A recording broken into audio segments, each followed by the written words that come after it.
This is TWIS. This Week in Science, episode number 880, recorded on Wednesday, June 15th, 2022. How to see the galaxy. Hey everyone, I'm Dr. Kiki, and tonight on the show, we will fill your head with brains, babies, and wannabe bats. But first, thanks to our amazing Patreon sponsors for their generous support of TWIS. You can become a part of the Patreon community at patreon.com/thisweekinscience. Disclaimer. The following program is meant for audiences of all ages. However, from time to time, we will talk about things that might be for more mature audiences. Topics might include frank talks about sex amongst invertebrates. Or we may make a few immature jokes while probing the subject of black holes. At other times, the subject is innocent sounding as cats could veer off into a nearly but not quite profanity-laced rant about brain parasites. There's really no telling. What we can promise is that the stories you are about to hear, however strange, however unnerving they may be, no matter how bad the puns we make about them get, they are entirely sourced from actual science studies published in the past week or so and presented here for your infotainment on This Week in Science. Coming up next.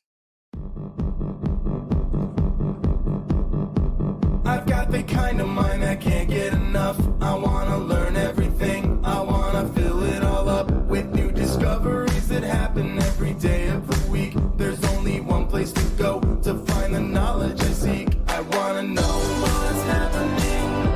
What's happening? What's happening this week in science? What's happening? What's happening? What's happening this week in science? Good science to you, Kiki and Blair. And a good science to you too, Justin, Blair, and everyone out there. Welcome to another episode of This Week in Science. We're back again. Woo! Justin has flown over the pond. We are all together to talk about the science of all sorts of things. Is it Lobster Day or Mobster Day today, Blair? As I was looking at the TWIS calendar, and there's a little overlay of text, and I wasn't sure whether we should be celebrating lobsters or mobsters. It's Lobster Mobster Day. So don't forget to pay your crustacean their protection money. Okay? Wow. That claw's got a racket. Okay. We've got science. We've got so many stories. What are we going to talk about this week? I have stories about, I wrote them down here. I have stories about baby brains and pieces of the solar system that we decided to pick up and look at, and Gaia. And Alan, but we don't want to talk about Alan. Justin, what did you bring?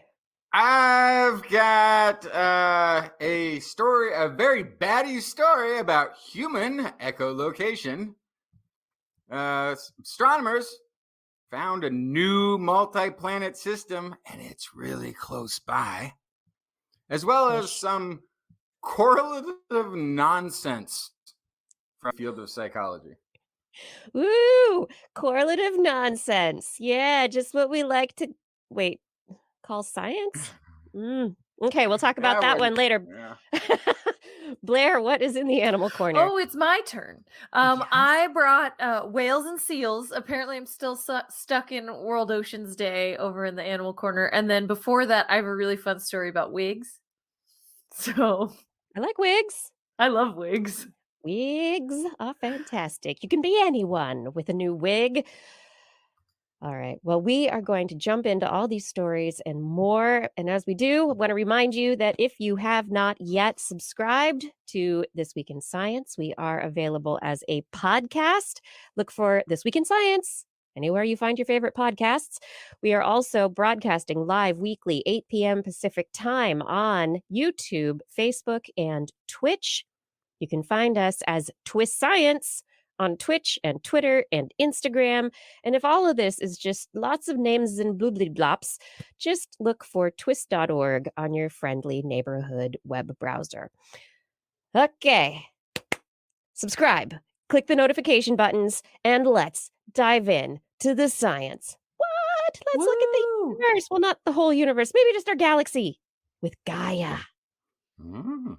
Yes.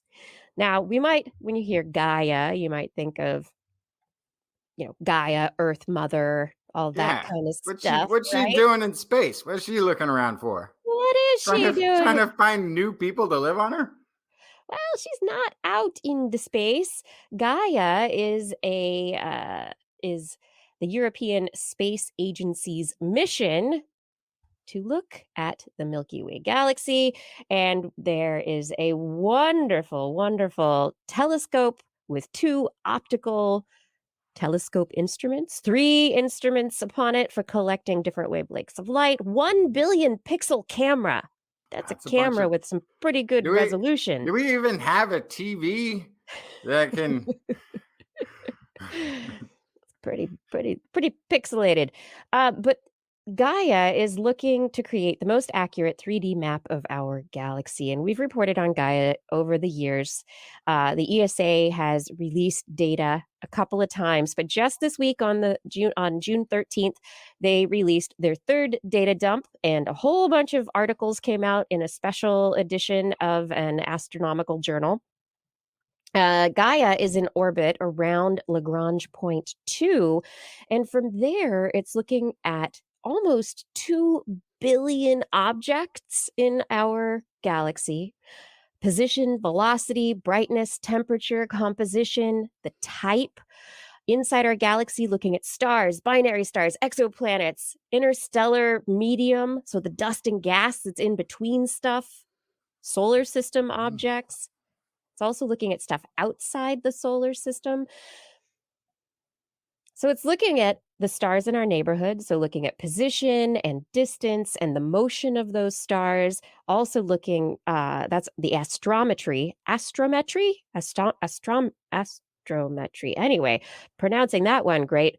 Photometry is looking at the chemicals in stars, the dust, the color, the mass, the temperature, brightness changes, the age of the stars, giving us all sorts of information about stars within the galaxy. And then also there's spectroscopy, which is looking at chemical composition. And this is the stars, this is the dust in the interstellar medium. This is all the stuff to figure out what is where and how our galaxy has evolved. So this data release 3, according to the ESA release, it includes a total of 1.8 billion Milky Way stars. 1.8 billion stars, which is... That's a drop in the bucket. It's just a lot of objects. And one of the really cool things about this is that by looking at the chemical composition of stars and the brightness of the stars, it's able to determine things like stellar interlopers, where there might be stars in places that they didn't start out because they've been shot out because of gravitational forces from their original space in the galaxy.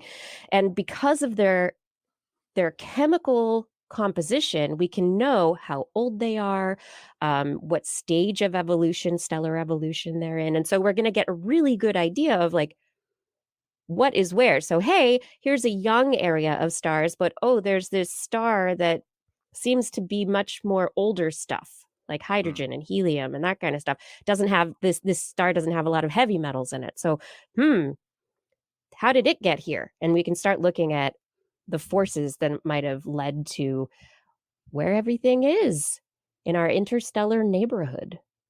According to Paul Disney in the chat room, a 4K screen has 8.29 million pixels. So it's a lot more than 4K. Yeah, so that means we don't have a TV or a monitor that can see all the pixels, but it will zoom in really nicely. Yeah.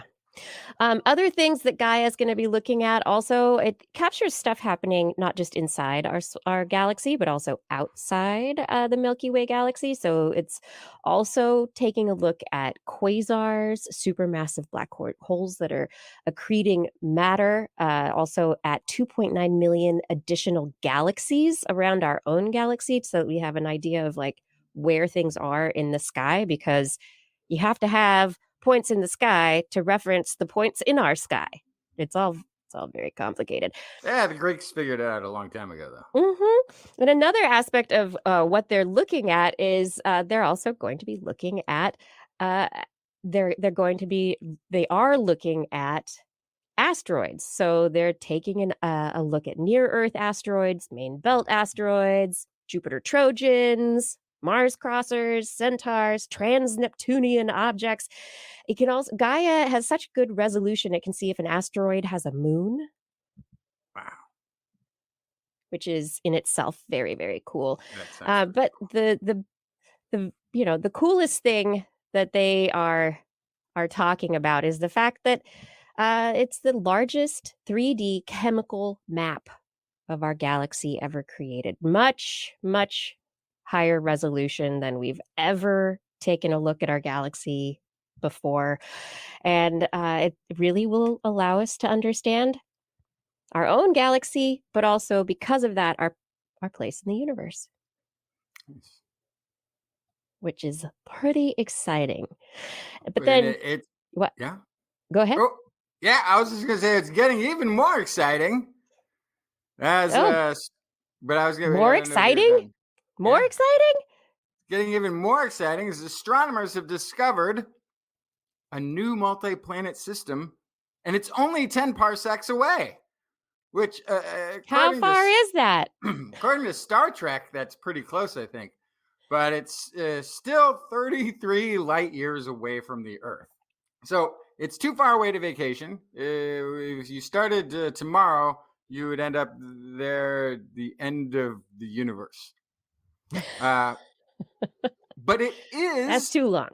it is for communications. It is within the range that communication, if intelligent life be out there, we could send it a message. We'd have to wait 33 years until they got it. They'd need to decipher that message, figure out what the heck we were talking about. That could take a little while. Then they might take a year or more to kind of form the response, come up with a reply that's, something smart and funny, but not too like unserious. Something that's friendly. It doesn't give off that "come invade me" vibe.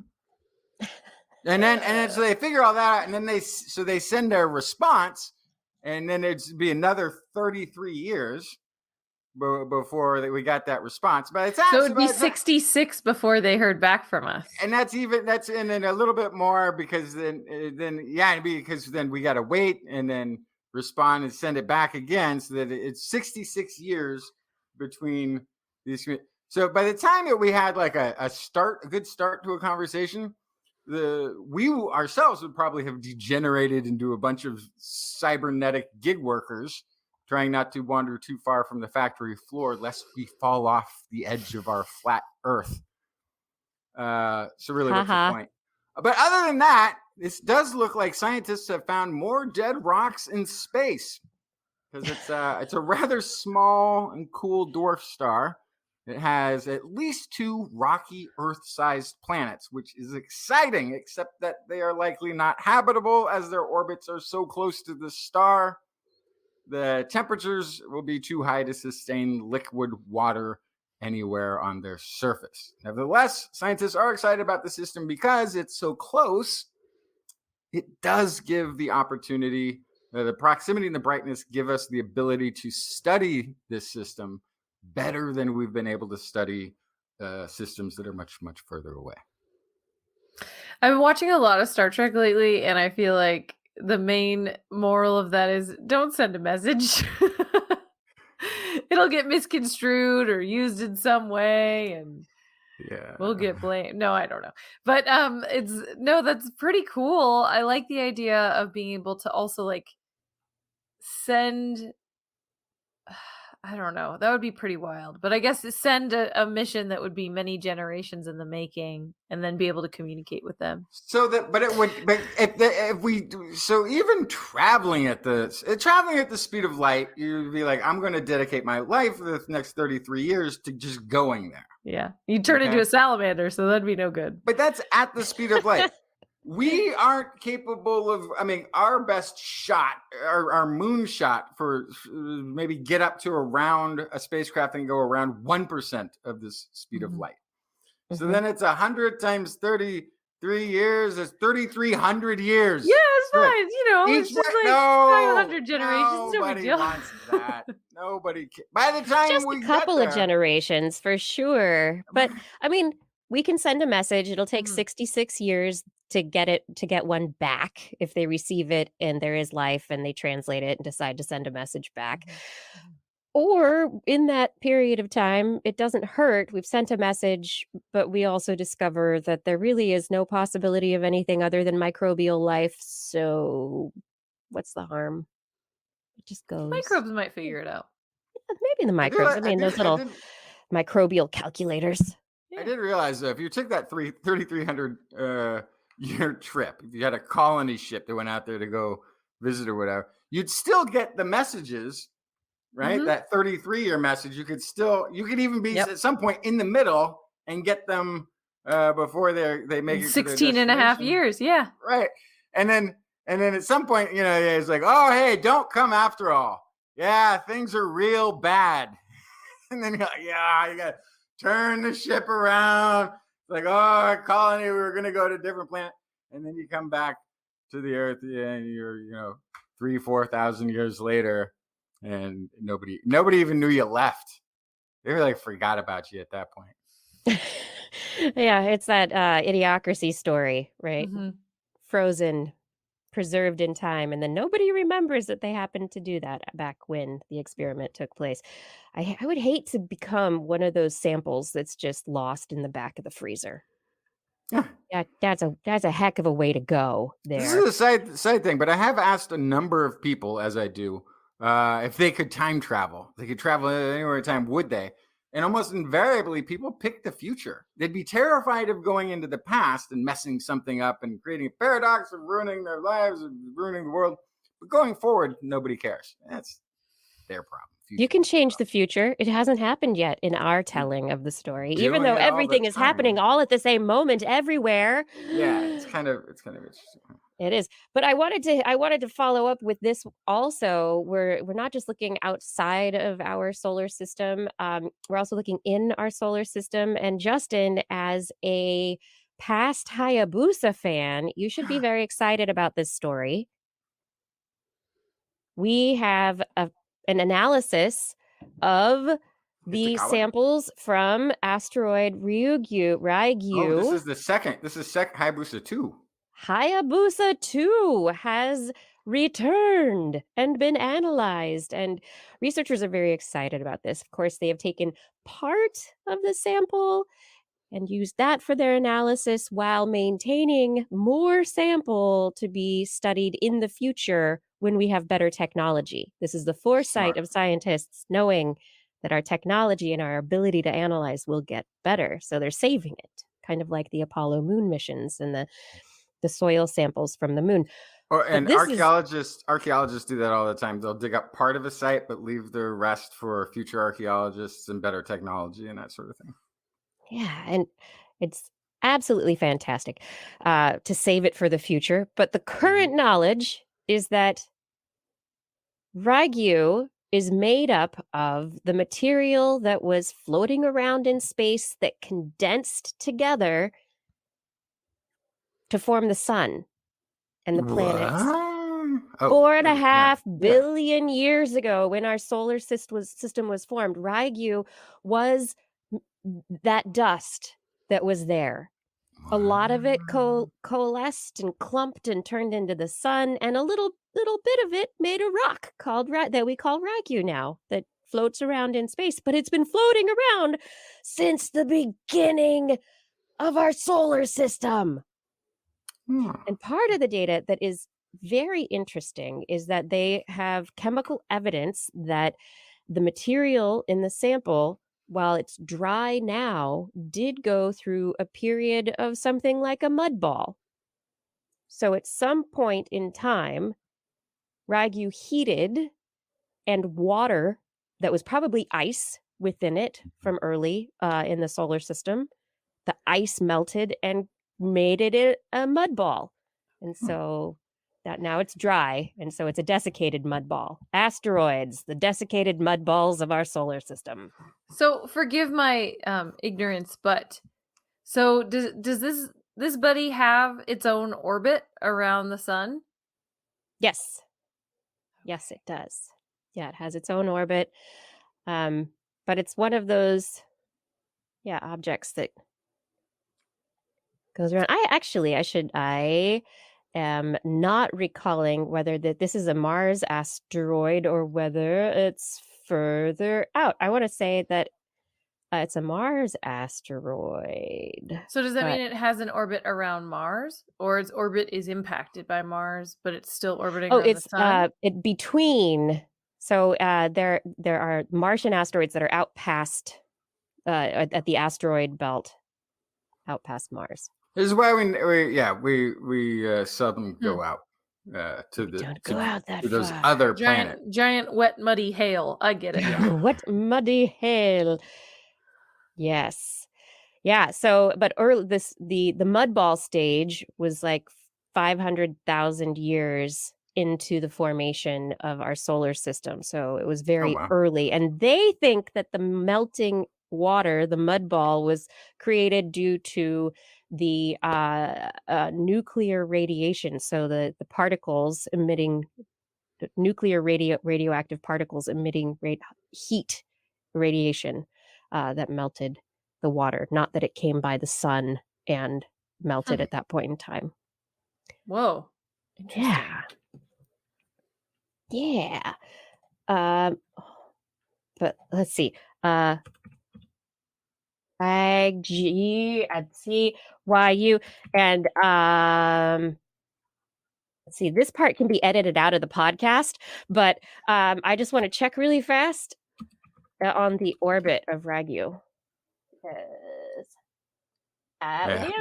Give us a moment as Kiki adjusts her telescope. Yeah, where's the Earth? And there's Hayabusa, JAXA, and I need a good picture. There's all sorts of pictures. Let's see if I can get this one in here. Yeah. I don't know. Testicle is asking if the solar system is like 4.5 billion years old. Well, the Earth is about that old. I don't know how much before that the solar system. Not much before that. Yeah. I guess Earth's about 4 billion, so it's a 500 million years before. Yeah. But there had to be another solar system before our solar system.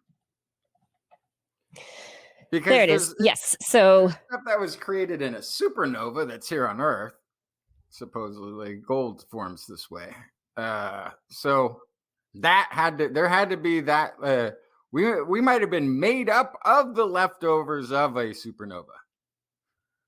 Very potential. Well, we would have to have been because of the proportions of heavy metals that are available in our solar system. Yeah. So we are the product of the deaths of earlier stars. But yes, so this, the Sun, Mercury, Venus, Earth, and Ragu is just inside of the Earth-Mars distance. So it's right in there. It's right in there. But it crosses over the Martian orbit. It crosses over Earth's orbit. It's right. It's a little bit off kilter, but there it is. Neat. Somebody threw out 13. I think 13 billion was the age of the whole universe. The whole universe, yes. But it's older than that now. They've pushed it back, it's turning out to be a billion or 2 years older than we ever think it is. Yeah. Or it's a Mobius strip and it's infinity. Oh. Well, why not? Let's let's wait for more data from Rygu, and Yeah. yeah, we'll learn more about our solar system and maybe the universe as well from all of this. All right, we've done a lot of space news for the start of the show. Blair, is it time to put on a wig? It certainly is. I love wigs. Wigs are so fun, but also for many people, wigs are actually an important piece of health and mental care. You could have alopecia, you could be going through chemotherapy. There could be all sorts of reasons that a human might need to wear a wig to help feel more self confident, more comfortable, what have you. And so aside from just me loving to wear wigs, there's a reason to want wigs to last a long time, look realistic and feel realistic. And this is something that science has not yet fully figured out. That's because real hair that is attached to a scalp grows out, has constant impact from the oils in your skin, and just generally can bounce back from damage easier and all these things. And that's why wigs, after just a couple of wearings, can already start to show signs of wear and tear, whether they're real or they're synthetic materials. Washing, UV exposure, repeated styling, they become dry and brittle.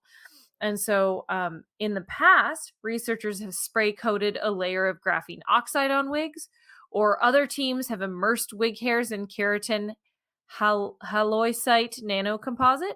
And these have worked okay, but it is difficult to cover an entire hairpiece with these methods, may not be scalable, and it has been imperfect overall. And so a new piece of research wanted to look at a nanocomposite applied with a approach that is used for coating surfaces in other situations with an ultra thin film. These films are known as Langmuir Blodgett technique applications. So these films, this particular LB technique, they think that it could actually improve coverage and increase durability. So first they had to come up with the actual nanocomposite, which was a blend of keratin and graphene oxide. And then the method is they actually dipped synthetic or human hairs into water in a special apparatus with movable side barriers. And after the nanocomposite was spread on the water's surface with an atomizer, the barriers were moved inward to compress the film. And I love this. They liken it to the trash compactor in Star Wars. So the walls are coming in, and that essentially binds the nanocomposite to the hair.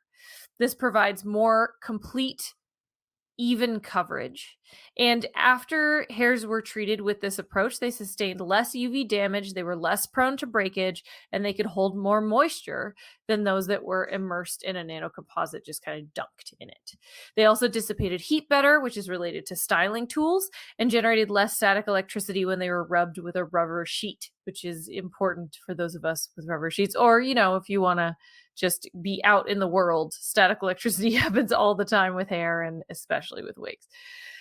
Yeah, the synthetic materials get significantly more static. Yes, absolutely. So that's the long and short of it, is that this is a new application technique and a new nanocomposite.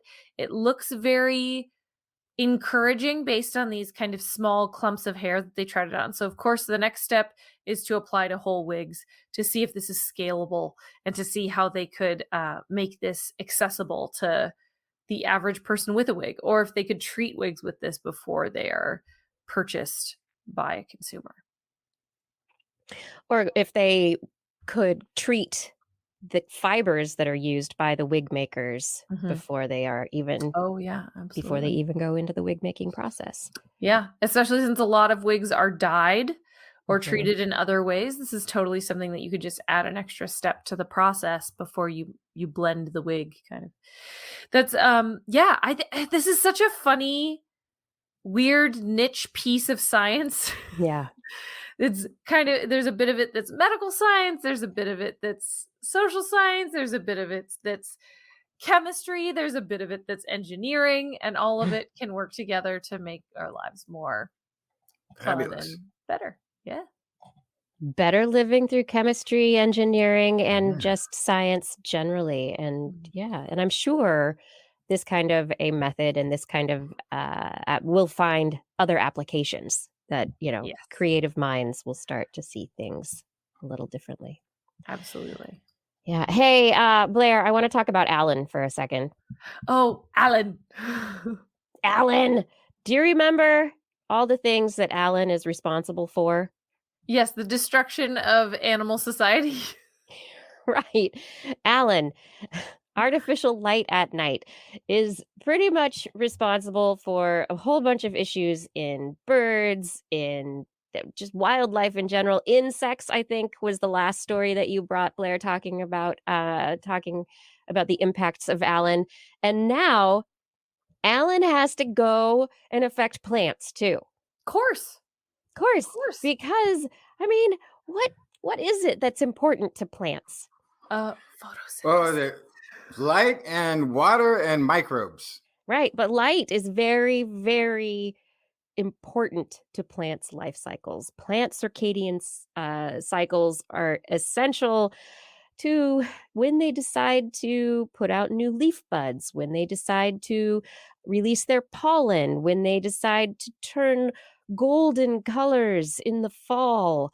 And a new paper out of Iowa State University, published in the journal PNAS Nexus, has shown that Alan is responsible for more pollen. Allergies are potentially being made worse because of Alan. Additionally, the reasoning for this is that Alan is making spring start earlier for plants. So urban plants grow new leaf buds earlier when they're exposed to urban light. And the fall season, the dropping of the leaves and the changing of the colors starts later than it normally should, because we are in our winter season adding all of our Alan to the environment. And Oh, one more Alan. time. What does Alan stand for again? Artificial light at night. Artificial light at night. Okay. Yeah. We did Alan affects me if somebody leaves the light on and I'm trying to go to bed. So I get it. Yeah, I mean, Well- we've talked well, I- before, about I tell you what- when you have a cloudy night and how the city glow underneath the clouds makes Oh, it yeah, brighter. And how full moons, people act crazy. Crazy. What? It's because the light balance isn't what your circadian rhythm wants. So in Denmark right now, somebody keeps leaving the sun on until almost midnight, and then they like turn it off, but then they just turn it. It comes back on at like 4 o'clock in the morning. Yeah. Ridiculous. Oh, So you're the you're plants- almost to the solstice. Yeah. The plants Very in cute. Denmark are used to that. And they know when that's supposed to happen. So this is exactly it, right? Is that if you have artificial light on and you're in Denmark and it's, March, the plants could go, "Oh, it's June." Yes. You release a bunch of pollen. Yep. Yeah. So, Alan, it's impacting our allergies, but even beyond that, it's impacting the plants in our urban environments. And again, the ecosystem view, it's affecting animals and insects and all sorts of things who rely on the plants that we're putting in our urban environments. So, Alan. We should turn the light off on Alan a little bit more. Justin, when you're in the dark, though, you can do something like echolocate. Can we do that? Yeah. So this is research conducted by scientists at Durham University, UK, University of Birmingham, UK, Eindhoven University of Technology, Netherlands, and Placentia, USA. They've worked together on this and discovered for the first time that human echolocators, a thing that apparently really, really does exist, have better acuity in localizing a target from 45 degrees off to the side as compared to straight ahead. Researchers tested the localization abilities of 9 blind adults. So it's not a really big group, but then I don't know how many echolocators, proficient echolocators there are in the world. But they had 9 of them in this study who use the skill on a daily basis. And part of the utilization of the skill is making clicking noises and then reading the room with them. So they did some tests, and they discovered that the echolocation performance drastically improved at the 45-degree mark, as participants can better locate targets based on echoing coming from those sideways directions. The research findings indicate that human echolocation and human regular spatial hearing might be governed by very, very different principles. Because regular hearing is most accurate straight ahead. It gets worse as a target moves further to the side in terms of determining where it is. Researchers point out that human echolocation may be relying on completely different acoustical cues, that human spatial hearing has more facets to it than previously thought. The researchers also characterized and analyzed that clicking behavior of the participants. They found that participants made quieter clicks when they receive stronger echo signals coming from sideways at 45-degree angles, and make louder clicks then if they're trying to find something straight ahead. Full results of the study have been published in the journal Psychological Science. Lead author of the paper, Delore Thaler of Durham University, said there's still a lot to discover about human echolocation and about human perceptual abilities more generally.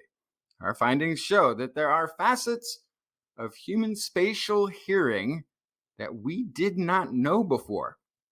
Also, what I thought was very interesting, and researchers did too, they pointed it out, better echolocalization off to the side as opposed to straight ahead is consistent with what they have seen in bats. Interesting. Bats echolocate better off at those angles than they do directly ahead. This is surprising because it's not the same system that's even being used. Bats possess an anatomical and neural specializations that allow them to do echolocation in the way that they do at the level that they do, which humans do not have. I would like them to do brain scans, though, and see what part of the brain in the bat and then what part of the brain in these humans is getting activated. Yeah. That'd be cool. Yeah, so they're saying they think it has to do with a process of processing strategy. Must be part of this. That sensing has a similar strategy and the cues that it's looking for, even if the physical apparatus is like, I still don't know how. Have you ever tried to do this?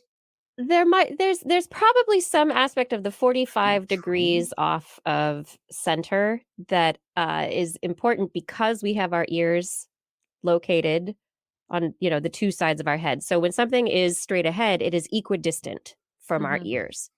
Whereas if it is off at an angle, one ear is going to be hearing the click at a slightly different time than the other. So it's going to be slightly offset. And this is how, And so this kind of like very, very slight, but the distance of our head is actually, that's a length of time when you think about how long it takes for a sound wave to move a particular plate. And then additionally, because it's at an angle, it's coming in, the information that's reaching the two ears is going to be qualitatively different. Yeah, but why doesn't that work with sound then? Because it's different. Sound, right? We have a hard time. But wait, we're not is off to the side. But the echolocation, the echo coming back for these echolocators, it's easier to tell when it's off the side. So there's something That's what's weird. That's why it's so strange. And bats Yeah. apparently Yeah. do it too. But So we don't know the it's answer. That is no, the we don't. reason. I'm just positing Yeah, I hear what you're saying physiological because that's reasons. But yeah, I we no, don't know the answer, I but that's awesome. completely agree because my first thing when I'm reading is this. Yeah, you just hear it because you got one ear on one side and one on there. It's louder on this Mhm. side, but then it's not But a a click is sound not that's coming back. necessarily the same It's the as click going out, general but then sounds. it's So the yeah. bounce off of it that they're registering, and that's the Yeah. thing that I don't know that I could ever hear. If you Even practiced, you don't probably even could. know that it's a sound. So You Probably. I was looking up. I remember hearing an episode of This American Life about this. And I looked and it was in 2015 and I found the episode. It's called Batman. And so Ira Glass actually interviews somebody who does this, and it is fascinating. So if anyone listening wants to hear kind of a first person account of what this is like, it's a That very would be interesting interesting. listen. Thank you Yeah, for and that I think recommendation. I saw something on Stan Lee's Amazing Humans, whatever it was, Yeah. Superhumans. Yeah, I think he also profiled the echolocators on there, and it's one of those things where you watch it and you're like, "That's really cool." If it's true, like, come It on, is. It is Stan, don't pull true. my leg. And it's something that Apparently, it anyone really can is a real learn thing. to do, but yeah, it's a skill, a Wow, learned skill for sure. it's a superpower. I hope you all are learning lots from this episode of This Week in Science. That's right, this is This Week in Science. Thank you so much for listening. If you're enjoying the show, please head over to twist.org and click on our Zazzle link. We have lots of goody goods for you and your friends that are very sciencey, very summery for those of you who are in the northern hemisphere. We got sweatshirts for those of you who are in your winter time. But head over, click on our Zazzle link over at twist.org and get yourself some Zazzle Twissy merch. All right, it's time for a little tiny COVID update. Wah, wah, wah, wah. I need a sad trombone.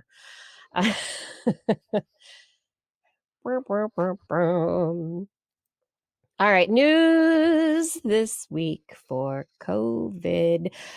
There was news out this last week. A study has come out potentially linking the hepatitis, what seems to be a hepatitis outbreak in young kids that we have thought was potentially linked to adenovirus infection, but it seems an Israeli study has linked it to previous COVID-19 infection. This needs to be confirmed. It is not a final word on this at all, but it is a concerning link that has been brought up. Here in the United States, the CDC does not believe that we have any unusual levels of childhood hepatitis at this current moment. So it's not something that is the same level of concern as it is in other countries that are looking at this potentially. There's a question, what happens if a pregnant woman is infected with COVID-19? What happens to the pregnancy? What happens to the child if the pregnancy goes to term?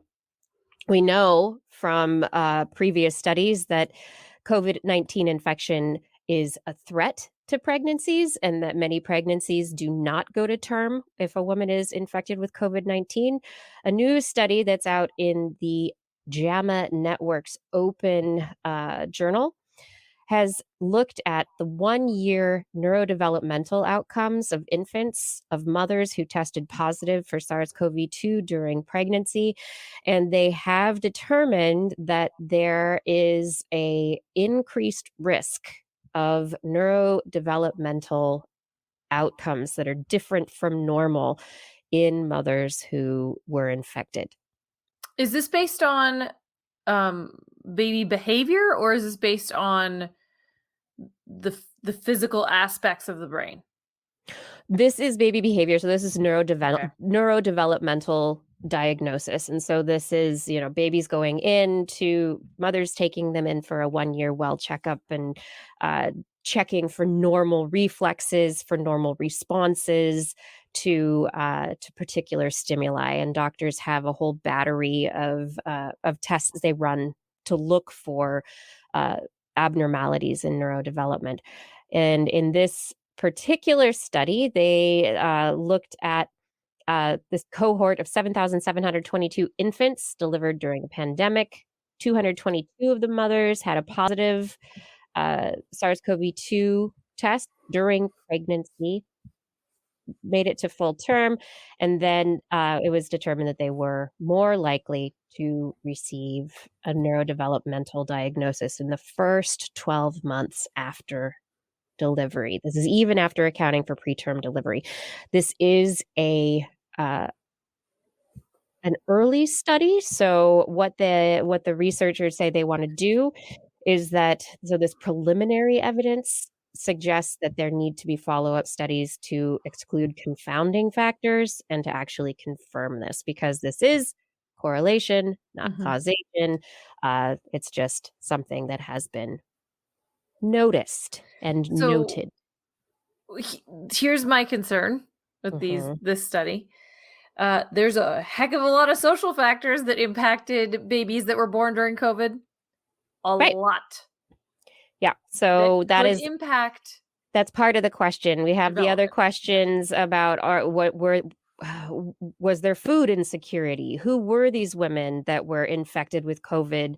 Are there socioeconomic differences? Are there, what are the factors that are involved here? We don't know. Were the babies super isolated and not exposed to other humans in the first year, and therefore did that impact some of their development? That's going to also be all babies born during the pandemic are going to be isolated. Yeah, more than they normally would. More than others. Yeah. But there's all sorts of weird things you could check too, like you need to make sure there's not a correlation between people who got infected by COVID and then were ultra careful with their baby and not out in the world. Yeah. There's all sorts of things that you could look at. So what you're talking about, I think, they need also to look at all these things. I think what you're also maybe hinting at or leading towards is diagnosis bias. The ADD will most often be diagnosed in children that are the youngest in their class. Compared to their peers, they may seem like they've got all this extra energy, right? But this isn't kids that old. This is 1 year. This is within the first year. Right. My point isn't about the age of the. My point isn't about the age of the children. My point is about diagnostic bias. Knowing that the child mother had been infected, then you're like, well, hey, why don't I, to be undetermined potential cofactor, as there's like, I don't know. I'm not sure about this. I think to Blair's point, I agree with that. The researchers did. It's a rare occurrence on the show. We have to acknowledge. I've agreed with Blair. This is a big deal. Acknowledge, yes, acknowledgments made. The positivity during pregnancy was associated with greater rate of neurodevelopmental diagnoses in unadjusted models, as well as those adjusted for race, ethnicity, insurance status, offspring sex, maternal age, and preterm status. Third trimester infection was associated with effects of larger magnitude. So there's some interesting things to be checked in on there even further. And, we're all wondering, what are the factors? We know the physical factors that potentially predispose somebody to be more likely to suffer from severe COVID-19. But what are the other factors? Are there genetic factors in play? And so some researchers from the University of Sheffield have now done an analysis, along with researchers from Stanford University, of genetic factors and found more than 1,000 genes that are linked to severe COVID-19. Particularly involved are those that affect the function of the natural killer, NK white blood cell. The genes that are involved in how how that particular white blood cell responds seem to be very involved in predisposing people. But now we know that there are more than 1,000 genes that can be involved in leading to the development. So there are more specific factors that can be looked at than BMI or smoking status or, those outwardly physical factors. So in And the this is future, just it could lead to treatments. It could lead to all sorts of other ways of looking at how we deal with COVID.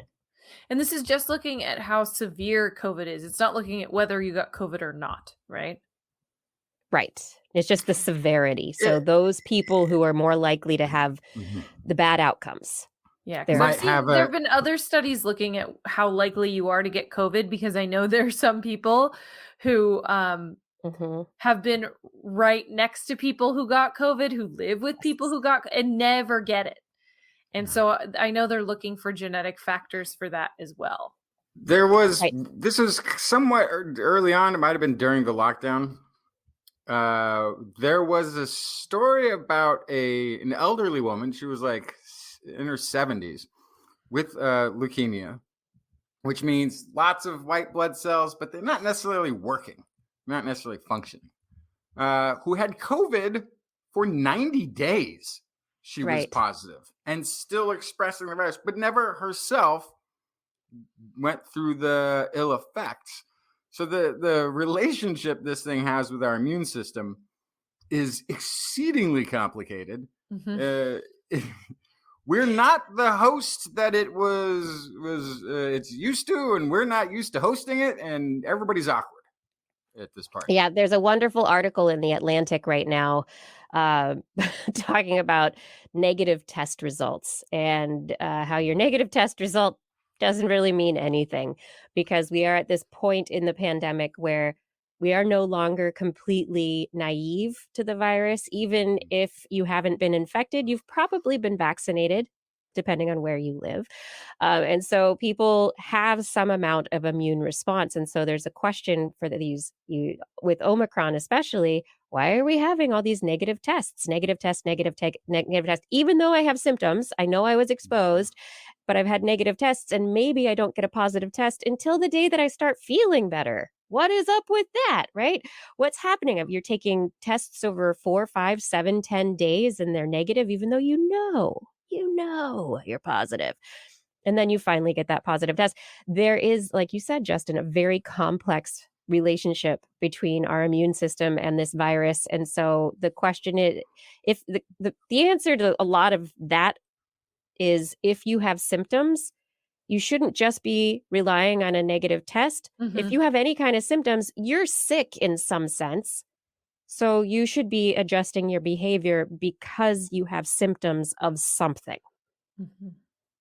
That's just common sense at this point, I think. Yeah, Anyway. just tell all the employers that.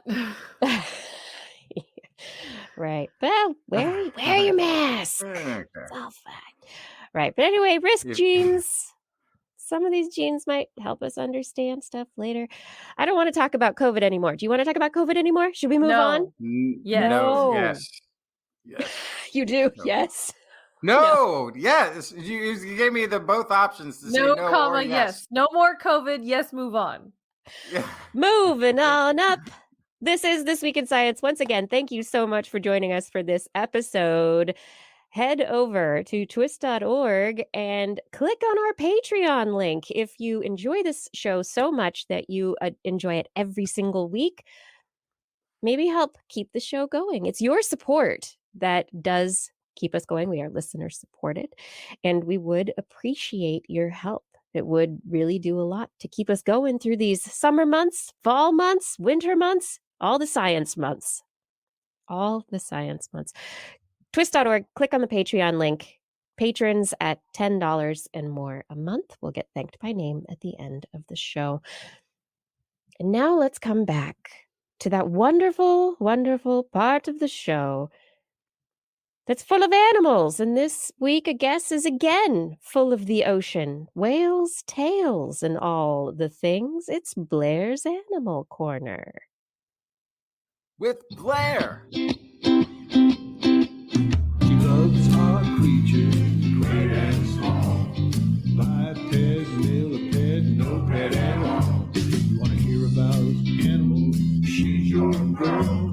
Except for giant pandas and squirrels. What you got, Blair? I have whispering whales. Did you know that female southern right whales, these are 50-foot-long whales, will often choose to bring their babies into 30-foot shallow waters?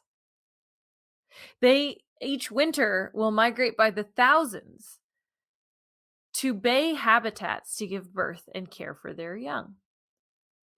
Why do they choose this teeny tiny space to have their babies and to help raise them on their way around basically the whole world? Syracuse University's Bioacoustics and Behavioral Ecology Lab, there's a clue in the name of the research institution, recently uncovered a new potential motive. What could it be?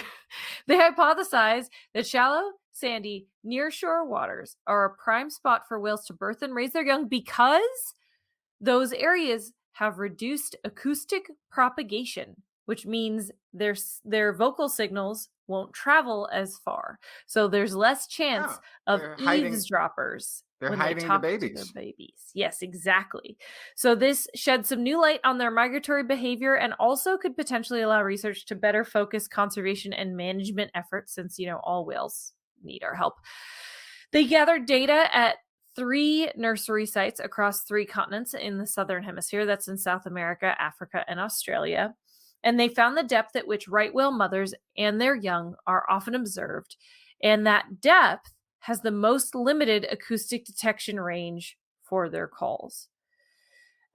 So previously, southern right whales have been shown to use 3 forms of acoustic crypsis. That is a way that an animal may change sound production behavior to reduce detectability by eavesdroppers. Acoustic crypsis. They have been shown before to use 3 different types. Reduction in call amplitude, that's a nice whisper. Using signal frequencies that are difficult for eavesdroppers to detect and or localize, that's like really high or really low, where other animals maybe don't totally understand what they're saying. And also reduction or ceasing of acoustic signal production. That's just like not talking, like in a quiet place, right? So effectively going silent. So these 3 types of acoustic crypsis have been known about in a few different types of animals, but specifically in southern right whales. This study proposes a 4th method of acoustic crypsis, which is all about habitat choice. They pick specific locations where they can hear each other, but other animals can't hear them. So specifically avoiding eavesdropping by finding a place where their calls don't carry as far gives a new parameter to this ecological term of acoustic crypsis. Yeah, that makes good sense, especially if you haven't taught the baby whales to, shush. Yeah. Is that whale whisper? Oh, I talked over it. I gotta play it again.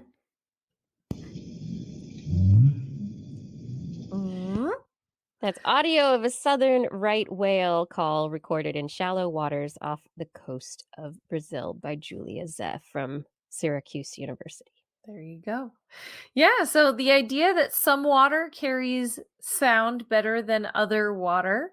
Now maybe I kind of want to go into a pool and start making sounds in the shallow end of the pool versus the deep end of the pool and see how it's different. Yeah, what you're going to need is one of those really neat landscaped pools that they have in places like resorts on Maui, where you go and they've got all the features. So there's the shallow pool with where the little kids can play, and then there's the deeper pool, and they've got stuff in between that could block sound.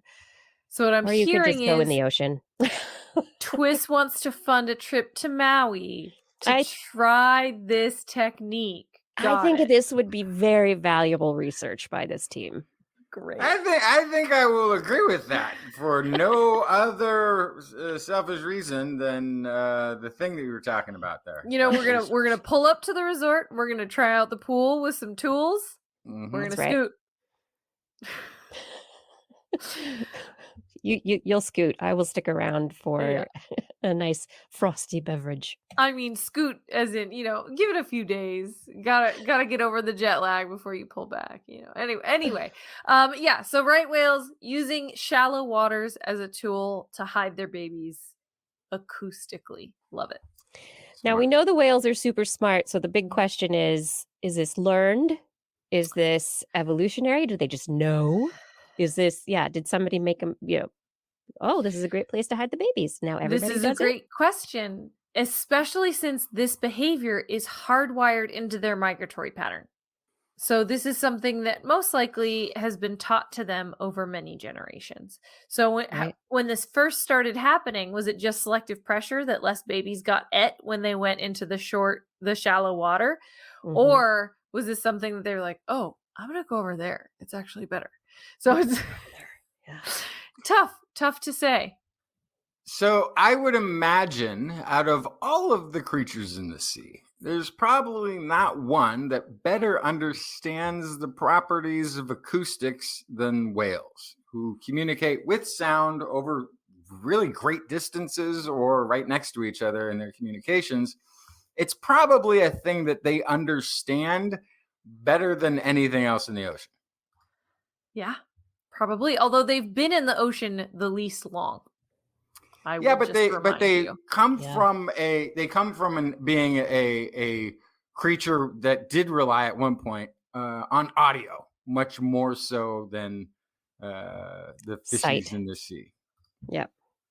You're talking about bats? You know, whales and bats are pretty closely related. Very closely. Yeah. And right whales do echolocate. Coming from land and using audio and then moving to the ocean and continuing to use audio in a way that creatures already in the ocean aren't using it. That's what I mean. So even though they've been there less long, the experience with using audio communication, I think, is greater than anything else. Mm-hmm. Not that no fish ever does this, but not like a whale. Come on. Now I want to know what cows do. All right, let's move on. Moving on to seals and how they hunt underwater. So directly related to this, toothed whales often hunt in aphotic zones, deep down in the ocean. And they are able to use biosonar or echolocation to find their prey. So exactly what we're talking about. All the stories are coming together. Yes. But how in the deep ocean blue do seals find their prey in the dark waters? Because they don't echolocate. How do they do it? It's the whiskers. Mm-hmm. Wiggle your whiskers. Okay, well, unlike humans, most mammals have vibrissae, which are mobile facial whiskers. Now, some humans have what we call whiskers, but they're not mobile. You can't kind of wiggle your face and have your mustache kind of flip up and back down. That would be awesome. But not without moving your entire upper lip. I would actually grow facial hair just to be able to emote with it. With the whiskers. Yeah, it would be great. So would I. Anyway, so most mammals have vibrissae, which can do that. They can move around. It's the Latin word vibrio, which means to vibrate, which is so fun.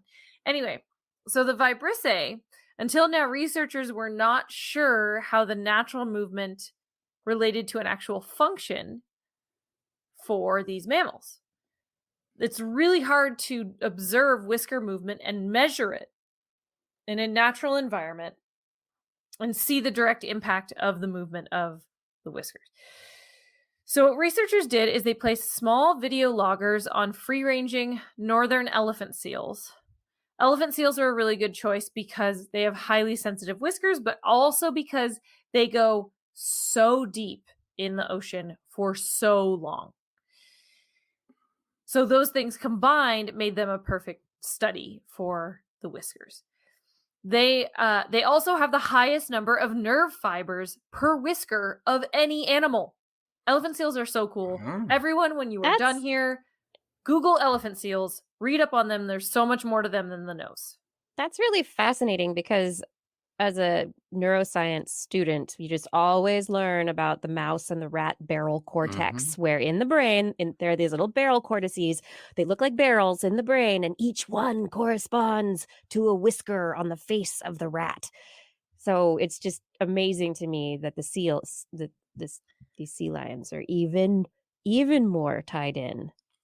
Kiki, it sounds like you got to crack open an elephant seal brain and look at the barrels. No, I don't need to do that. I can let someone else do that. It's okay. Probably or I someone can just has. appreciate them from afar. Yeah, you could probably look it up right now. Anyway, the researchers mounted video loggers on each seal's cheek to observe how the seal moves and how they use the whisker.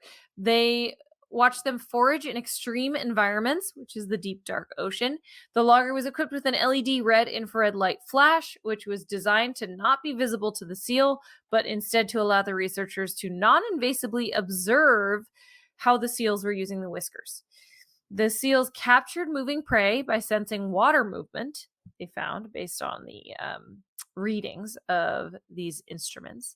And their whiskers extended forward ahead of their mouth when they sensed things nearby. They performed rhythmic whisker movement, protracting and retracting their whiskers to search for hydrodynamic cues. So they were basically trying to find the water movement of the fish nearby. It's like, oh, something's moving over there. So they were able to search for their hydrodynamic cues with the whiskers, which is very similar to how terrestrial mammals use their whiskers when they're trying to sense things going on around them. They did try to take into consideration the possibility that bioluminescence could help them see where some prey is, but they found that while bioluminescence can be used, the whiskers were their primary method that they used to find prey. The bioluminescence was not the main thing that they used. This does solve a decade-long mystery about how deep diving seals locate their prey without biosonar. And so this also helps reveal another mammalian adaptation to complete darkness. Now, we know mammals in general, we know if they're nocturnal, they have big whiskers. So we already know whiskers are related to darkness. But this was a measurable way to see how underwater mammals use the whiskers to navigate darkness. So the next step of this study is to conduct comparative field studies on other mammals. So to bring it back to the land side, to better understand how whisker sensing shapes natural behavior in different mammalian species in different environments. So basically they want to take these tools, they were effective in measuring whisker movement and what they used it for, and start mounting them on chinchillas and rats and all sorts of things. Hippos, everything with whiskers. Yes. I bet hippos use their whiskers for interesting things. They are nocturnal. So there you go. Fascinating. Wow. So these seals, each whisker is really tied into water movement, to what happens, where the prey is going, slight changes, just so sensitive that they can navigate in the dark. And it reminded me actually of whisker feel. Alligators. They have extra sensitive structures in their jaw and around their mouth, so they can feel movements in the water. So this was what might be considered a convergent trait, used to sense water movement so they can get fish snacks. Fish snacks. Yeah. That's amazing. It probably is convergent, as we're finding so many things are.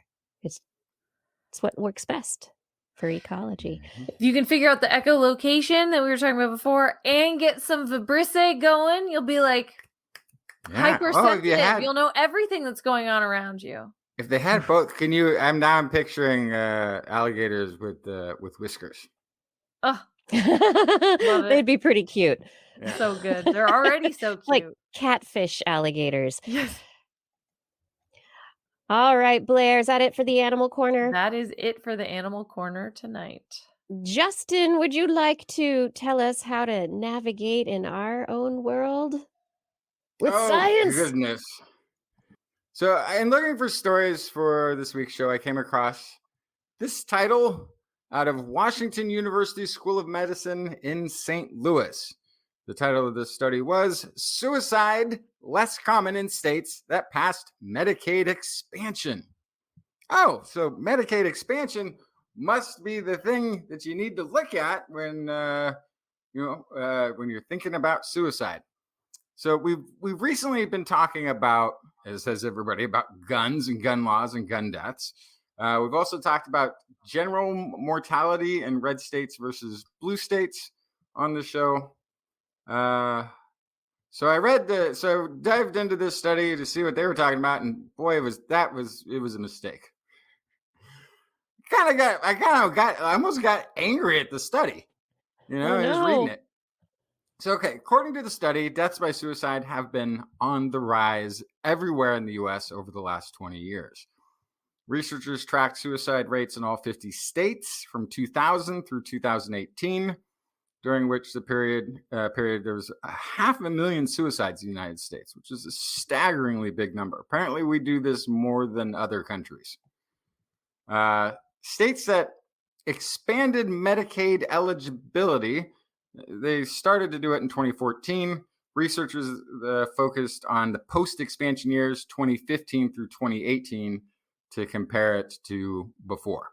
Before expansion, suicide rates were already 16% higher in states that later refused healthcare expansion. Now, suicide rates have been increasing. It's not just the rate of suicide in the United States has been going up. It's been going up 1% a year in the early 2000s, and then it started going up 2% a year. So it's a serious problem. Before expansion, suicide rates are already 16% higher in these states that later turned down or refused to do the healthcare expansion. That rate was 17% after the other ones, then the ones that expanded later after the period. So after 2015, 2016, 2017, 2018, they moved on to being 17% higher rate of suicide as opposed to 16% rate of suicide, which the researchers said was statistically significant in that this was a correlation between healthcare and access to mental health services that has prevented these suicides. But it doesn't really show that, does it? All it actually shows is that if you separate out some of the deep red states, suicide rates in this case that are increasing everywhere are rising a little higher there. They're already rising a little higher in red states. So if you just take a group of deep red states that turned down Medicaid expansion for political reasons, whatever, you should get that result. If you did the same study, the problem is this is a correlation. If you did the same study and said, I want to see how marijuana legalization and affected suicide rates, you'd see Right. in that same grouping that there's more marijuana legalization on one side than the other. Therefore, it must be that. Or you could turn it around and say access to healthcare leads to more marijuana legalization and more use of drugs. Right? You could come up with all endless, ridiculous decisions on causal and effect on a 2-point correlation where you already had all of the data and could have put in all of the data from all of the other aspects that are in there. So part of the point the authors are trying to make is there's a correlation between healthcare and suicide in terms of access to mental health, which makes sense because the authors were psychologists. They're missing the point. The overriding issue statistically driving suicide rates is not mental illness. It's guns. There are plenty of red states that signed up for expanded health coverage, some that have greater or lesser levels of gun use in blue states. Suicide rates are highest with the highest gun ownership states. And it's staggeringly high. So looking at But Medicaid that expansion, also is a correlation. right? It is also a correlation.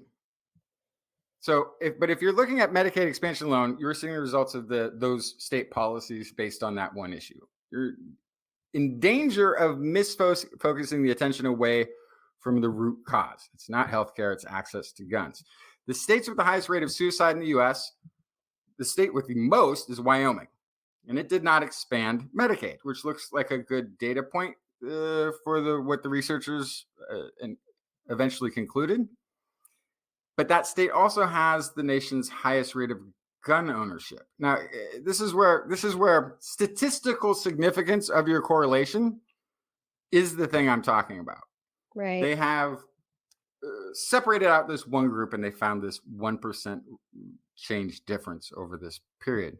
So Alaska and Montana both did expand Medicaid, but they rank just below Wyoming in gun ownership and suicide rates. And the rates are significantly different. California, Connecticut, New York, New Jersey, Maryland, Massachusetts, Rhode Island, and Illinois are states with the lowest suicide rates. They are also states that expanded Medicaid. But more importantly, they are the states with the strictest gun laws and some of the least gun ownership. So I think what's happening here is there's a lot of factors that are going to be conflicting. There's going to be, like you're saying, there's just a lot of factors. No, there's not. There's not a lot of factors. They go hand in hand. There's not a lot. Here it is. The only way to prove causation is to manipulate a single variable. Right. So what you need to do is take Wyoming, don't change anything about social structure or Medicaid or whether it's a red or a blue state. Don't change anything at all. Don't let anyone move in or out, right? But give more gun regulations. Right. And regulate and then guns do the opposite. To another state that has the issue. Right, well, let me get to the numbers part because let's talk about statistically significant data. The majority of gun deaths in the United States are by suicide. Most of them. 54% of people killed by guns. But are the majority of? But what is the percentage of suicides by gun? That's what I just said. 54%. No, that's the percentage of gun deaths. Let me start it over. Gun deaths that are suicides are not necessarily the same thing as suicides that are caused by gun death. Like we're looking, that's two different data points. Wait, right. Say that again because I think you just said the same thing. The percent. So you are talking about the percentage of gun deaths that are suicides. Kiki is asking what the percentage of suicides are that are gun guns. I think that's the same thing. It is not the same thing. It's not the same thing. That's going to be a different number, and it's a different analysis. Hang on. All right. Okay. Let me focus in again. Say it again because I somehow have missed it. The percentage of gun deaths that are suicides versus the percentage of suicides that are gun deaths. Gotcha. So, correct. So, 54% nationwide of suicides of gun deaths are suicide. Right. Suicide is the leading cause of a gun killing somebody. 54%. Now, what you're talking about is what percentage of suicides themselves are by gun. Gotcha. Yeah. So I got that. And that's the number that gets really significant. Majority of all suicides used a gun to commit the act, right? Rates of suicide by gun are the highest in states with the highest rates of gun ownership. The major threat then to somebody in a crisis is not whether or not they have access to mental health services through Medicaid expansion programs that will allow them to make an appointment to see a healthcare worker specialist at some point. It's whether or not they have a gun in their hand while they are considering suicide. To even begin to frame it in any other way, I think is tough. So here's what you're asking.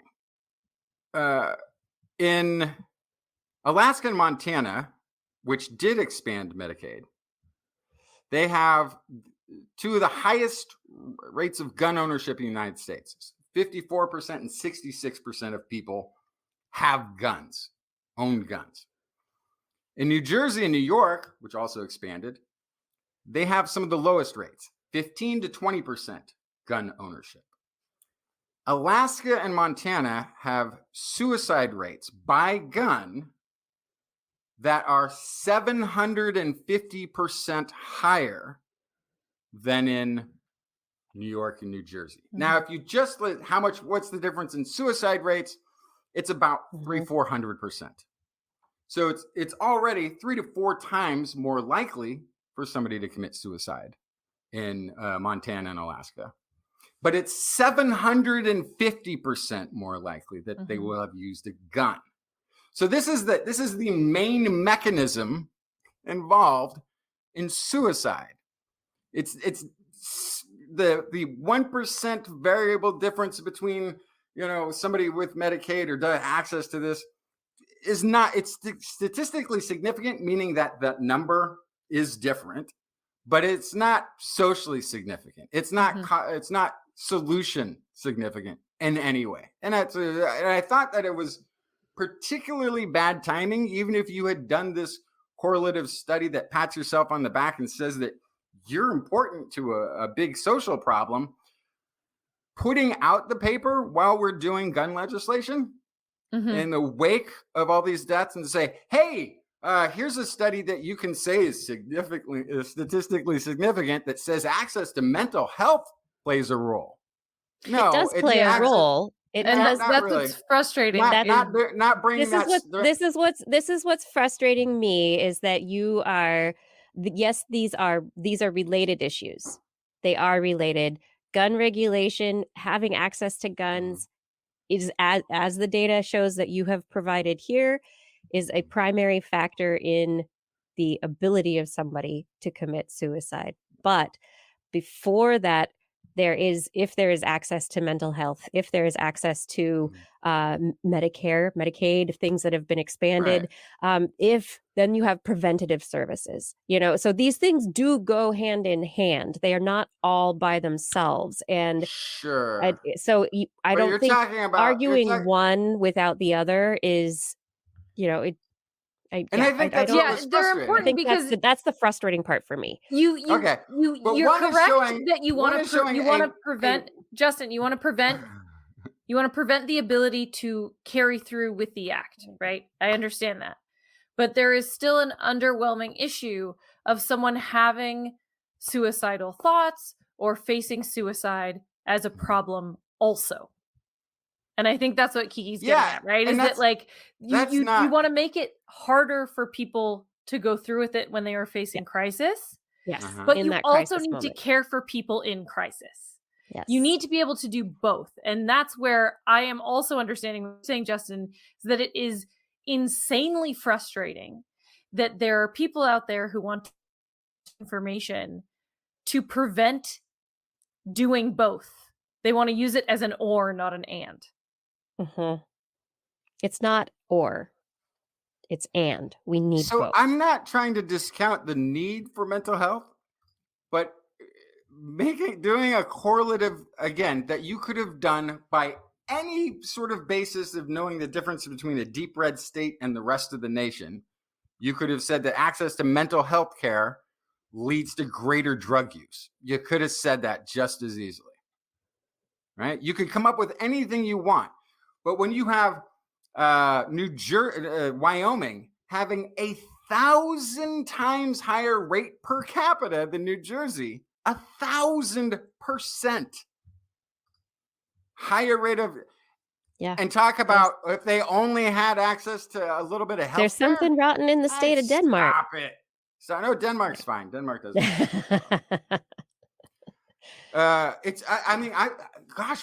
Wyoming, I didn't realize this about Wyoming until looking into this. Wyoming must have the highest suicide rate in the world. If you took it as a standalone versus any country, it's staggeringly high. Like and the people from New Jersey got really low suicide rates, and they live in New Jersey. The world just doesn't make sense. Does not make sense. There's also some other interesting things about that. Gun ownership, when I was looking at this per state, correlated to gun deaths almost perfectly. what was really interesting is that Wyoming has one of the lowest murder rates in the nation.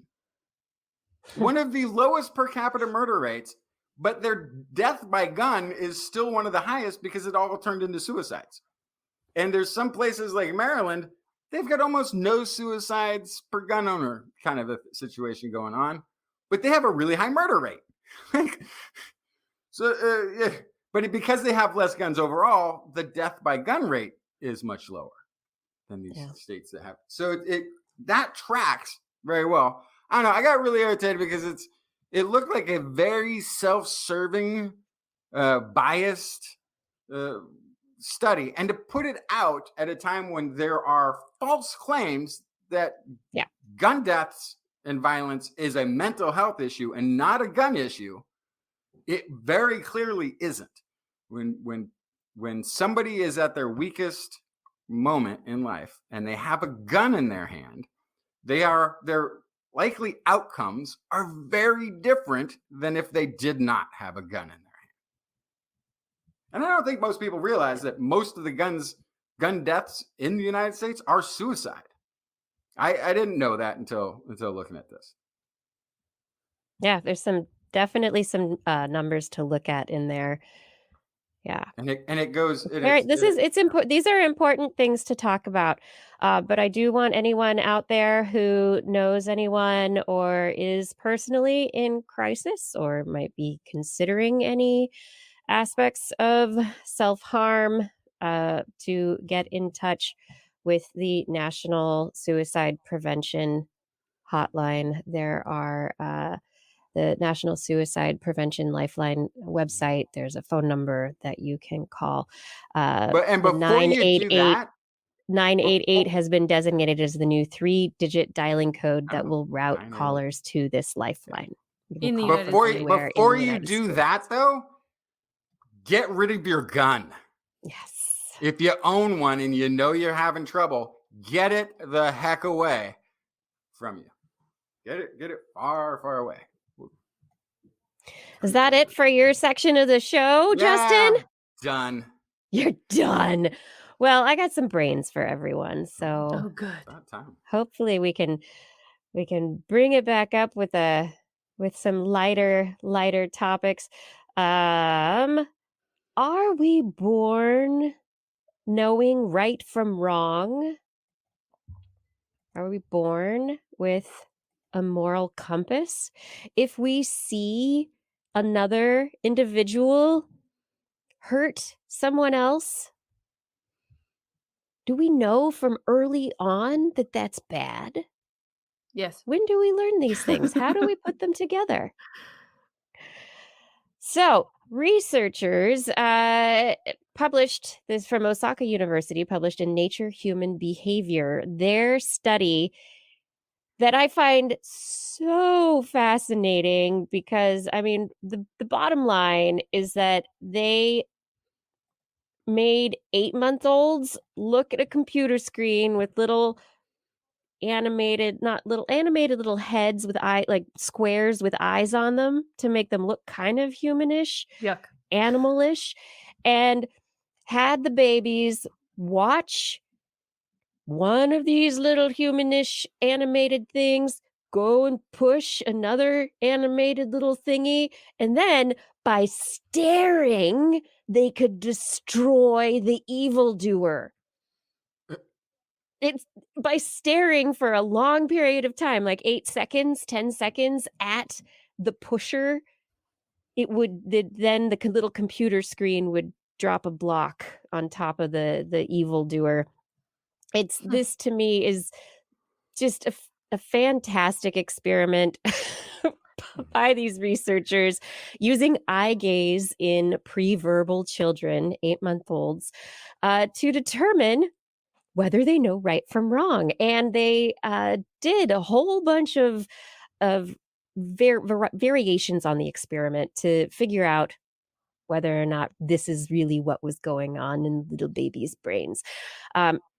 So in the end, the result is that at the age of 8 months old, a baby can look at one humanish little block eyeballed character on a computer screen doing harm to another and destroy them with their mind. Yikes. The babies in this experiment more often than not destroyed the wrongdoer in this situation. Them. Which is fascinating. I mean, by 8 months old, babies are starting to get a sense of the world. They definitely are communicating through movement, and they've got interactions with you and the rest of the world. And I wonder, is this instinctual or is this learned? Because by 8 months, the babies have had 8 months of their parents or other caregivers saying, "Don't do that. Don't push your brother," or if they have siblings, "Don't don't hit the baby," these kinds Don't of pull the things. cat's tail. Don't pull the cat's tail. Yeah, there's all sorts of all behavioral modifications that are already going on by 8 months of age. And then in this study situation, the researchers, though, based on the results, they suggest that an early understanding of morality is hardwired into our brains, into our behaviors. Maybe it's just hardwired for easy learning, but it's hardwired in because it would would help us survive, would have helped us survive evolutionarily. So they're kind of giving it an evolutionary psychology kind of explanation that has led into this. But yeah, it's an interesting question. So if you look at primates, and especially great apes, it's a very social structure. There's lots of social interactions. Mhm. And those interactions start from an extremely young age. And so it would track for these things to be hardwired so they act appropriately inside of a troop from essentially day one. Right. What I'm confused about with this experiment design is this doesn't sound like morality to me. This sounds like corporal punishment. You do something bad, you get destroyed. Fish. That's kind of scary to me. Well, there's not going to be much room for nuance in the Right. 8-month-old brain, I I think. get that. Oh, Yeah. I don't know about that. But I would like to see something where it's like there was an uneven allocation of things somehow, right? But I guess that's hard to convey. But this is just so strange as a design because it does involve like judgment and Yeah. inflicting harm, which is Yes. I would argue is very different from morality and a sense of right and wrong. So the question is, yeah, there were no controllers. There was just tracking eye gaze. So, I am definitely putting thoughts in the 8-month-old brain of destroying the evildoer. I will cop to being a little, not being completely scientifically unbiased here. The 8-month-old is potentially going to be more interested in what's going to happen to the evildoer, the wrongdoer. Maybe it doesn't believe that it's destroying. Maybe it's agreeing that with. it is inflicting punishment because all it's doing is looking. And Yeah, the maybe baby has learned that if it looks at the wrongdoer long enough, that something will happen to it. But the cause and effect is not necessarily in their brain. Necessarily. What were you going to say, Justin? Oh, sorry. Go ahead. Oh, it seems more. Maybe it's just more fascinated by the evildoer. Like, yeah, I gotta watch that guy. He seems to know how things work around here. Or it's I need to watch the wrongdoer and watch out for them. That wasn't, or there's something not okay, or there's something different. And so we know that we know that babies extend the length of their gaze, how long they look at something when there's novelty involved, when there's something unexpected, when, So this is an individual doing something that the baby did not expect. Yeah, so Rod Hagland in the chat room in YouTube is saying, "Are they punishing evil or eliminating a threat?" Which is exactly what you're talking about. Are they passing down judgment because they were mean, or are they going, "Oh God, I gotta pay attention to this guy. He's mean. He's gonna hurt me." I have to just pay attention. Or I think that they. was I that. think they're Why'd they competing. do that? I What think just they're just. happened there? I think they're competing. You want to be. You don't want to be the runt, and you gotta take out the competition. That's who. That's how you do it. It's a baby eat baby world out there.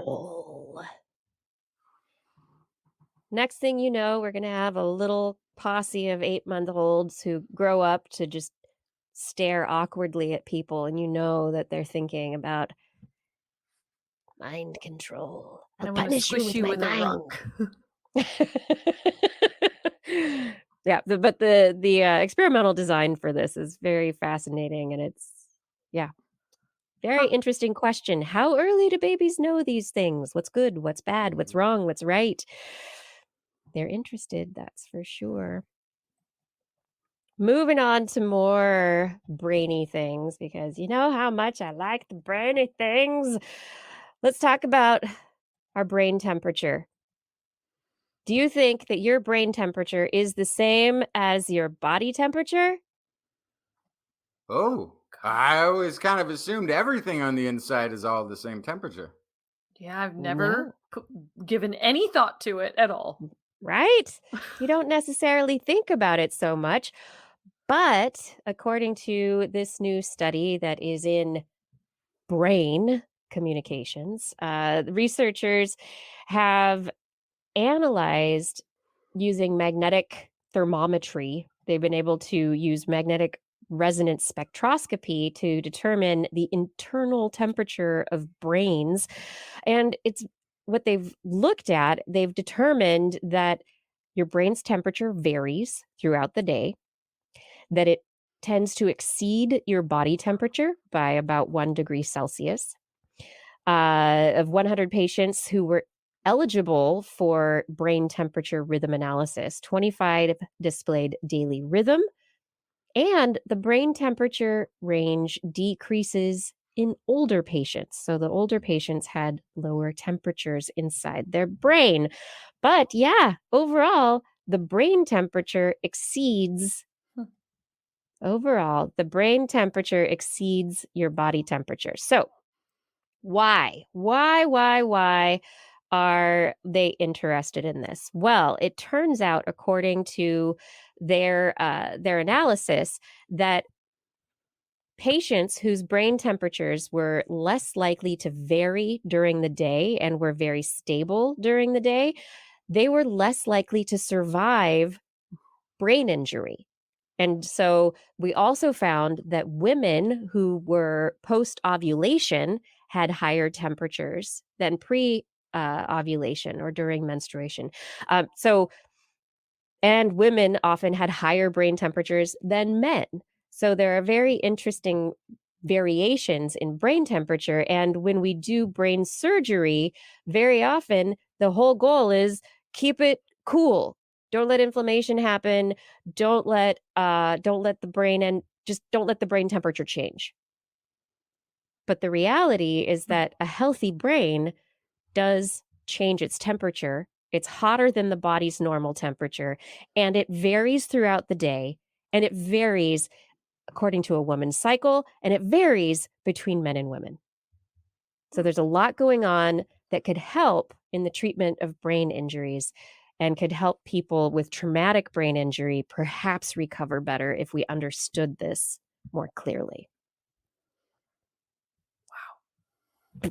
Right? You're like, oh, my brain, of course, it's this body temperature. There you go. No, it is not. And it changes, which is fascinating. A whole new field of research. Go have fun, postdocs. You could stick a thermometer in it. Well, no, don't go do that. But yeah, I mean, I'm sure you could. You could, but the spectroscopy of the brain, it's fantastic. How do you feel when people wake you up when you're sleeping. They're like, I've been sleeping, and then they wake you up and you don't get good sleep. How does that make you feel? I wasn't expecting to Oh, be woken up, is what you're saying? grumpy, Yes, you are not at grouchy. Why is the world? I didn't sign up for this. Why is Sometimes. light? Whose idea was light? Yeah. And sometimes I you get think- Not good. I'm up. What's wrong? Well, another of my favorite studies from this week is published in Neuroscience and Biobehavioral Reviews. They did a meta-analysis looking at what happens to people when they get woken up and they don't get enough sleep. And so, according to their meta-analysis, sleep or lack of sleep is associated with stress and aggression. And so then the researchers said, well, let's test that. So they Dear. woke a whole bunch of people up a lot during their experiment, and it made those people stressed out and aggressive. Ta-da! Science. Science. That sounds correct. Excuse me. These findings suggest that poorer sleep is associated with and leads to heightened levels of subjective stress and aggression. These findings and their implications are discussed in relation to neurobiological literature, which highlights the complex interplay between metabolic activity in the brain, hormonal changes, and behavior. I think It leads sleep. rise to the old saying, I love you more than coffee, but not before. Not before. Let the sleeping people lie. Yes. I find it fascinating that this question in particular was a point of inquiry. As well, so many of us know that our sleep is so important. So we know sleep's important. We know we shouldn't interrupt normal sleep patterns. We also know that like teenagers enough. have specific sleep windows that are different from adults, which are different from young children, which are different from older adults. We also know that like there's very specific amounts of sleep that people need and all this but we're not going to change anything as a society. We're just going to keep demanding that everyone wake up at the same time and get the same amount of sleep and show up at the same time in the same place and expect the same kind of performance no matter what. No matter what, even there's though you're doing Alan might have kept you up all night.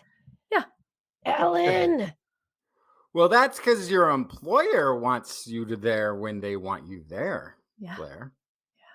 And that's how having an employer works. That's how jobs Important are. for our society. Oh, this whole loop back. But if Alan weren't around, maybe I'd learn to echolocate a little bit more. This brings us full circle to the fact that I'm not in Denmark. It's dark outside, and we have come to the end of our show. Might still be bright as day in Justin's neck of the woods right now. Oh, yeah, it's getting brighter. It's getting brighter as we talk. Yeah. But it is time for us to finish up this show. So I would like to thank you all for joining us for another episode. Thank you for listening. Thank you for being here. I hope you enjoyed it. Shout outs to Fada. Thank you so much for your help with social media, show notes, show descriptions, Gord, Identity4, Gord, Lore, others for the chat room and keeping it happy in there. Identity4, thank you for recording the show. And Rachel, thank you for your editing and assistance. Additionally, I, of course, would like to thank our Patreon sponsors. Thank you to Teresa Smith, James Schofer, Richard Badge, Kent Northcote, Rick Levin, Pierre Velazar, Ralphie Figueroa, John Ratnaswamy, Carl Korfeld, Karen Tazi, Woody MS, Chris Wozniak, Dave Bunn, Vigard, Chef Stad, Hal Snyder, Donathan Styles, aka Don Stylo, John Lee, Ali Coffin, Gaurav Sharma, Ragan, Derek Schmidt, Don Mundis, Stephen Alberon, Daryl Myshak, Stu Pollock, Andrew Swanson, Fred S104, Sky Luke, Paul Ronovich, Kevin Reardon, Noodles, Jack, Brian Carrington, Matt Bass, Vote Beto for Texas, John McKee, Greg Riley, Mark Hessenflow, Jean Tellier, Steve Leisman, aka Seema, Ken Hayes, Howard Tan, Christopher Rappin, Dana Pearson, Richard, Brendan Minish, Johnny Gridley, Hamide, Flying Out, Christopher Dreyer, Artyom, Greg Briggs, John Atwood, Rudy Garcia, Dave Wilkinson, Rodney Lewis, Paul, Philip Shane, Kurt Larson, Sue Doster, Jason Olds, Dave Neighbor, Eric Nappy, O. Kevin Parachan, Aaron Luthen, Steve DeBell, Bob Calder, Marjorie, Paul, Disney, David Simmerly, Patrick Pecoraro, Tony Steele, and Jason Roberts. Thank you all for your support on Patreon. And if you would like to support us on Patreon, head over to TWIS.org and click on the Patreon link. On next week's show, we will be back broadcasting Wednesday, 8 p.m. Pacific time from YouTube and Facebook channels and from twis.org/live. Do you want to listen to us as a podcast? Maybe you will listen as you try to fan your brain to keep it nice and cool, or I guess keep it hot or put a nice towel on it. Either way, just search for This Week in Science wherever podcasts are found. If you enjoyed the show, get your friends to subscribe as well. For more information on anything you've heard here today, show notes and links to stories will be available via our website, www.twis.org, where you can also sign up for our bi-decadal newsletter. I mean, it'll come when you're least expecting it. Just keep an eye out. You can contact us directly. Email Kirsten at thisweekinscience.com, Justin at twistminion@gmail.com, or me, Blair, at blairbaz@twist.org. And don't confuse the suffixes on those emails because they're all different. Just put TWIS, TWIS, in the subject line of that email, or it will get spam filtered into a whispered whale song. in the shallows. Where it has no In doubt the been shallows. reposted tens of thousands of times on the Twitter, where we are at TWIS Science, at Dr. Kiki, at Jackson Flying, at Blair's Menagerie. We love your feedback. If there's a topic you would like us to cover or address, a suggestion for an interview, a haiku that comes due in the night, please let us know. We'll be back here next week, and we hope you'll join us again for more great science news. And if you've learned anything from the show, remember, It's all in your head. This Week in Science. This Week in Science. This Week in Science. This Week in Science, it's the end of the world. So I'm setting up shop, got my banner unfurled. It says the scientist is in, I'm gonna sell my advice. Show them how to stop the robots with a simple device. I'll reverse global warming with a wave of my hand. And all it'll cost you is a couple of grand. 'Cause this week's science is coming your way. So everybody listen to what I say. I use the scientific method for all that it's worth. And I'll broadcast my opinion all over the earth. 'Cause it's This Week in Science. This Week in Science. This Week in Science. Science. Science. Science. Science. Science. This Week in Science. This Week in Science. This Week in Science. This Week in Science. This Week in Science. This Week in Science. This Week in Science. This Week in Science.